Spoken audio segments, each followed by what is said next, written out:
Safety Matters on NTA Kabba. I'm your host, Victoria Yahya Okpale. And today on the program, we have the Unit Commander, Federal Road Safety Corps, Kabba, in person of Assistant Corps Commander Adedoyin Ademola Olurotimi. Welcome on the program, sir. Thank you, Victoria. And thank you for honoring us this day. It's my pleasure. It's my pleasure. So today we are going to talk about safety matters on the road. This is festive period, and what are we supposed to do on the road, and all the operations the Federal Road Safety have for us. We want to hear from the horse's mouth. Thank you, sir. Thank you. Like you rightly said, is the Yuletide, and the activity is on. As the normal practice in FRSC, this is the period, our peak period of activities. Like I want to tell you, the activities lined up for this month, Ember Month campaign, we've commenced in 17th of December and is going to run through 15th January 2021. Like my immediate environment here in Kabba, by the time you move around the town, you see the deployment of our officers and men at our flash points. That is the area we feel there could be a kind of gridlock, because the volume of traffic in Kabba en route Ekiti and to the other southwest states is overwhelming for a few months now. And we have to be proactive in order to curb the excess of this traffic gridlock.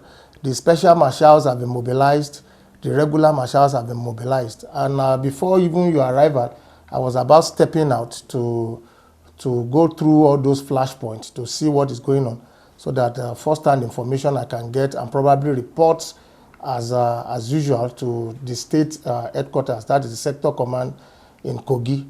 For this year team, like I told you, is maintain safe speed, avoid night travel, enjoy quality road experience.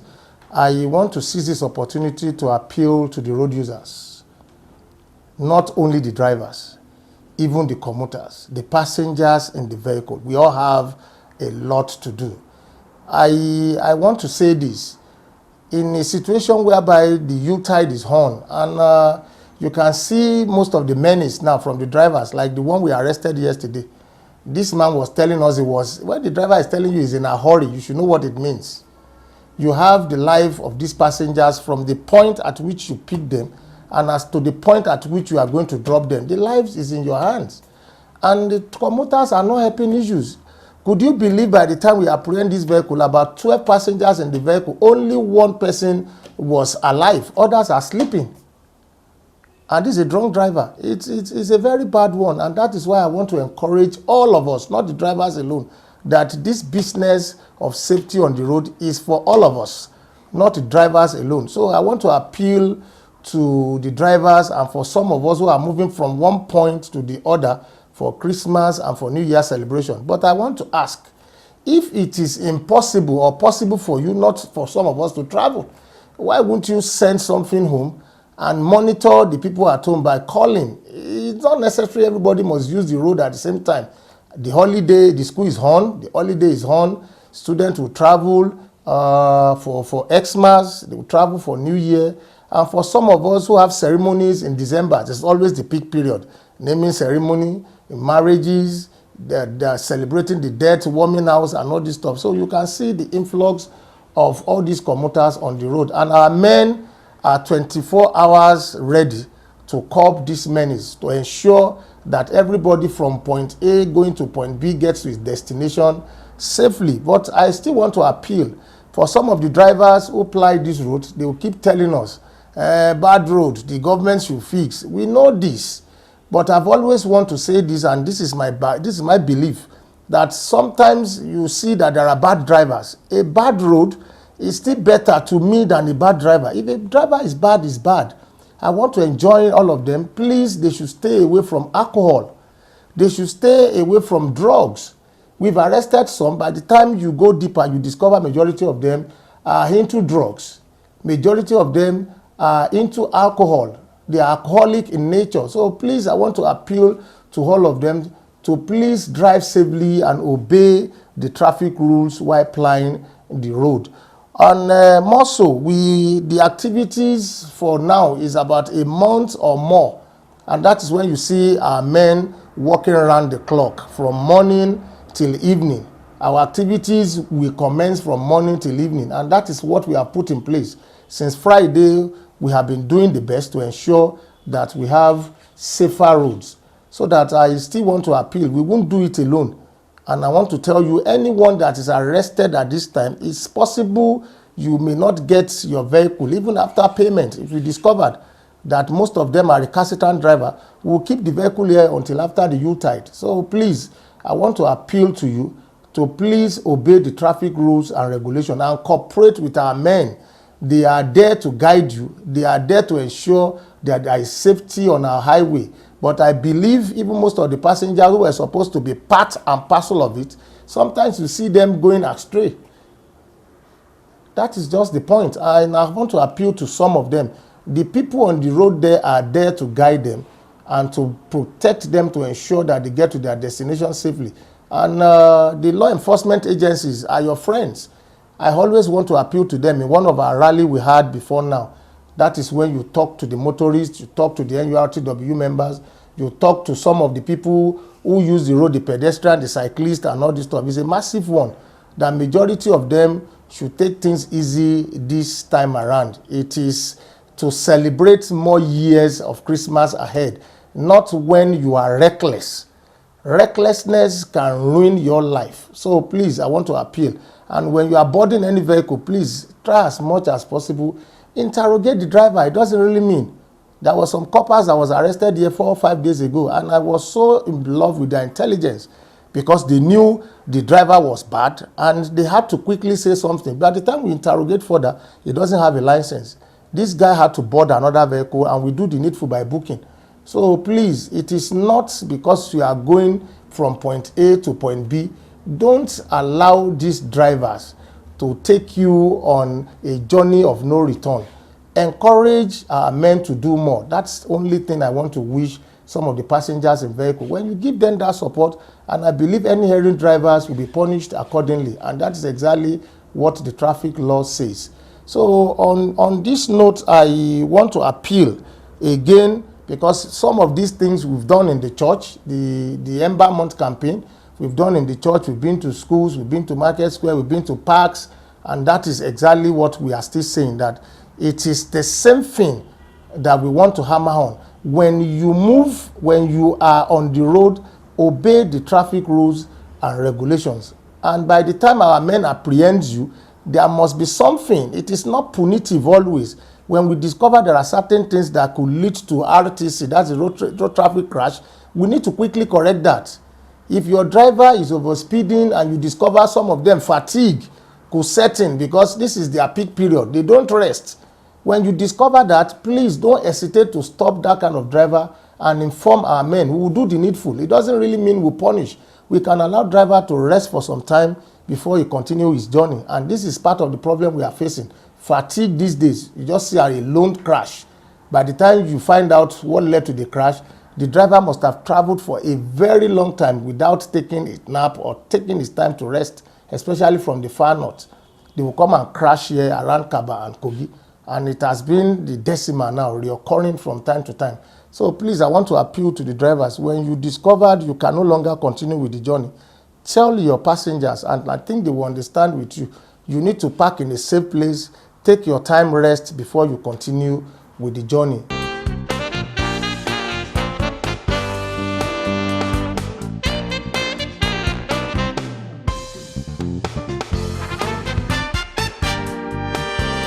Let me once again discourage night journey.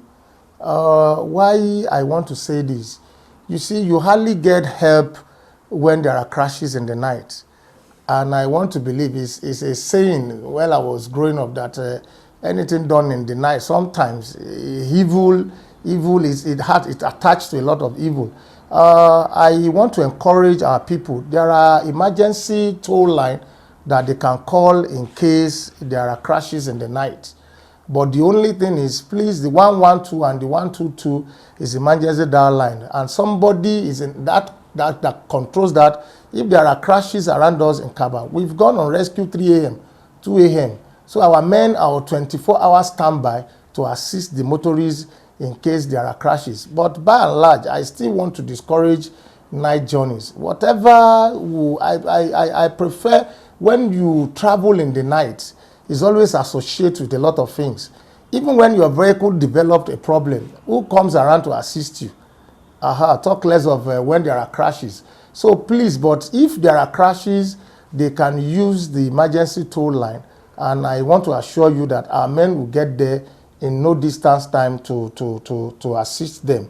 The weather is all about it. Driving under the same condition, which is an environmental factor. I want to appeal to most of the drivers. Is the weather is foggy now. Sometimes when you come out early in the morning, you discover it's foggy. Please, I want to encourage some of them. Please go and do something about your headlamps. Work on your headlamps and your wipers, because it's hasty and you can see some foggy in the morning, early in the morning. So when you have your headlamps on, and please, what am I trying to say? Don't overtake where you don't see clearly ahead of you. That is most of the problem. When you are overtaking at a bend, it's dangerous, and you are overtaking where you cannot clearly see ahead of you. Anything can happen. So please, I want to appeal to them, for some of them who are setting out early in the morning on their journey, to please make sure their headlamps are functioning and their wipers too are in good condition. And I think with this, and maintain safe speed. You see, let me tell you why it is safe speed. The safe speed, I believe more than 70% of the crashes is due to overspeeding. That is the truth. It's due to overspeeding. And when you at a risk, you are overspeeding, mostly your vehicle is overloaded, and those are the things we discourage. In a situation where you are supposed to pick like 7 passengers, you added 12. In case there are crash, you have more number of people that will be involved in that crash. So I want to appeal to drivers too. This time around, it's not all about money-making venture thing. Take your normal passengers. If it is 7, we are there to arrest those who are taking overloading, who are involved in overloading their vehicle with passengers. By the time we arrest, we bring you here, we'll book you as usual. And at the end of the day, more so by the time you pay, we will enlighten you before you continue your journey. So please, I want to appeal. The weather early in the morning sometimes is too bad. It's hasty, it's foggy, and all this stuff. So I think I've talked about that. Let them put their headlamps in order, and they are sure their wipers are working. And in a situation whereby you have a bad windscreen, which can definitely affect your sight or you seeing clearly ahead of you, it is time for you to change and do something about it. Sometimes you see some broken windscreen, some scattered windscreen, some shattered windscreen. It disturbs your visual. You can't see ahead of you clearly, even with the headlamps and the wiper. So it's time for you to think inward and change those things in your vehicle. The vehicle maintenance is just what I am talking about. Some of them, the headlamps are not working. How much are they selling the bulb? 200, 300. But you discover that ignorantly, some of them ignore all these things. And when you are traveling in this kind of situation, you need to put all these things in order so that you can have a safe trip. And the issue of body camera, please, is a new innovation in FRSC. Like if you go to some metropolitan now, because there's something in Abuja now that are men on body camera and all this stuff. So please, I think in Kabba here, we don't have yet, but I believe soon. By the time they deploy the body camera to Kabba, you see our men with the body camera too. It's just a standing order in FRSC now that the operatives must wear the body camera. You go to some metropolitans, the body camera is there now. So as soon as we have delivery in Kabba, you see our men wearing the body camera, and I believe it's for the good of the men and good of the commuters too. So that's all I have to say about the body camera for now. Please, I still want to appeal to vehicle owners, the drivers, to please take seriously the maintenance of their vehicles. Like there's what we call the morning parade, the first parade, whereby you check your water level, the oil level, you gauge your oil, you discover that is you can set out for that journey. You check your tire gauge, and more so, let me discourage the use of worn out or expired or Tokumbo tires. I want to discourage that, because why we are saying this is most of those tires are expired in the sense that they've used their qualitative lifespan, and whereby when you put them on the road with the scorchy hot sun and whatever, sometimes you just had it blown off. And more so when you are even gauging your tire with the vulcanizers, ensure you are there. It is important. And some of these vulcanizers, I want to tell you, road vulcanizers especially, I discovered that majority of them, even the tire gauge, they cannot practically use it well. When they gauge your tire and you are satisfied, sometimes you pull out on your journey 2-3 kilometers away from that same point where you gauge your tire, you had a blowout. We have seen that. So please endeavor. Those are the little things. And I want to believe it is not all about people saying, my car is good, it has a good engine. Onyibo, the people manufacture the vehicle doesn't put the engine alone. There are other compartments. So ensure that you wear your safety belt. Ensure you have your good tires that are not expired, that are not worn out. Ensure the wheel nut on your tires are tied. You have them. Is done. You tight it very well, so that when you are moving, this thing will not. We've seen that on several occasions, whereby the wheel nut will blow off and will come out, and you see the tire completely pulling out of the vehicle. So these are the things I feel we should talk about. Then the wipers, like I've said the other time, your headlamps is important, and let's put the driver in the state. In a better state of mind now. Psychologically, you know you are embarking on a journey that's about 6 hours. Set out early. Don't time yourself. Take it easy and be sure that other road users too, you don't encroach into their own rights to where they are on their way. You will see some who does that, and by the time they came to report, we look for a way or assistance, and a measure to overtake that, to get rid of such drivers. We can put a call through our state command in Abuja. We've done, in Kogi State, we've done that severally, whereby an erring driver is reported here, and we have to put a call to the sector in Kogi State. Please, so vehicle is approaching so place. If it is possible, do every other thing you can use, every other measures to arrest. And some of them we've arrested them. And more so, I want to say about underage driving.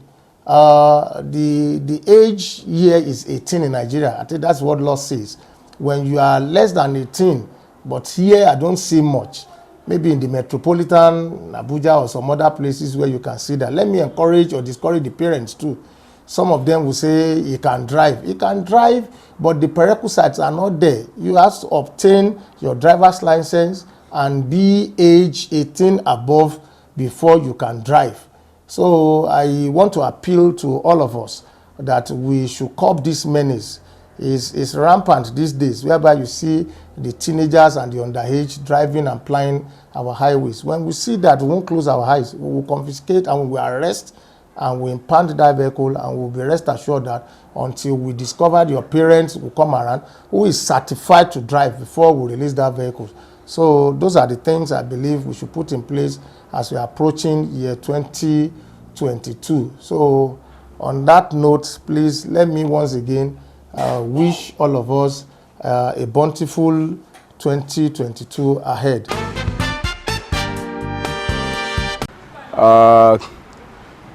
I want to wish all my friends, every Christian, a Merry Christmas and a New Year in advance. Let me sing. Can I sing? Feliz Navidad, Feliz Navidad, Feliz Navidad, Prospero Annoy Felicidad. I wanna wish you a Merry Christmas. We want you to drive safe on the road. And our prayer is that you reach your destination safe by the grace of God. Take very good care of yourself. Be conscious of your environment. Make sure you do not kill on road. May God continue his blessings over us. In the mighty name of Jesus. Cheers. I'm SRC Babalola Modupetayo from RS 8.32 Kabba. On behalf of the entire staff of Federal Road Safety Corps, I'm wishing all Nigerians a happy Merry Christmas and a prosperous New Year. I wish that Nigeria will rise again. Nigeria will rise again, and I know by next year, by this time next year, we are all going to celebrate the Yuletide in one piece, in happiness, in prosperity, breakthroughs, miracles on all sides. It's going to be a wonderful year. I know Nigeria has gone through a lot, but I know, and I'm very sure, because I judge God faithful, that Nigeria will rise again. The glory of Nigeria will be returned. I wish everyone a Merry Christmas and a prosperous New Year. It has been an interesting episode with the unit commander of the Federal Road Safety Corps Kabba. Thank you very much for being with us, and thank you for the educative program. Thank you very much. Thank you for having me. Speaking with Assistant Corps Commander Adedoyin Ademola Oloroti. Thank you very much. Thank you, madam. Thank you for having me. Having us. Thank you for having your host Victoria Yahaya Opale. Thank you for joining us. Merry Christmas and a prosperous New Year to you all.